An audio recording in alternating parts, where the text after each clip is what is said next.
When an ant dies, the other ants don't notice its death. They pass by it as if the ant were still alive, or as if it were not there at all, until the third day. If the ant dies inside the nest, on the third day, another ant rolls it to a dump just outside the nest. So, why not immediately but after 3 days? Because ants secrete a chemical called oleic acid 3 days after they die. The smell of this chemical is the smell of the decaying ant, and the other ants recognize this smell. Thus, the dead ant is expelled from the nest. The fun part comes next.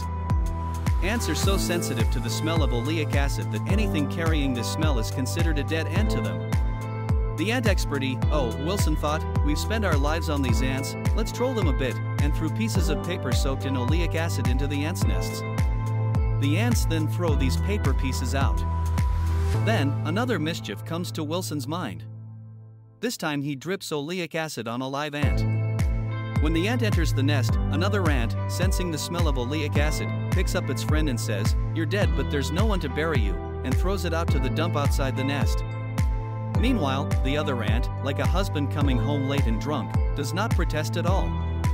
How could it protest? It must be reeking of oleic acid. The only solution for the unfortunate ant is to clean itself and re-enter the nest. If it still has some oleic acid on it, it has to convince its friends by saying, "Nah, man, that smell? It's from Rick, who passed away this morning. I threw him out. That's the smell."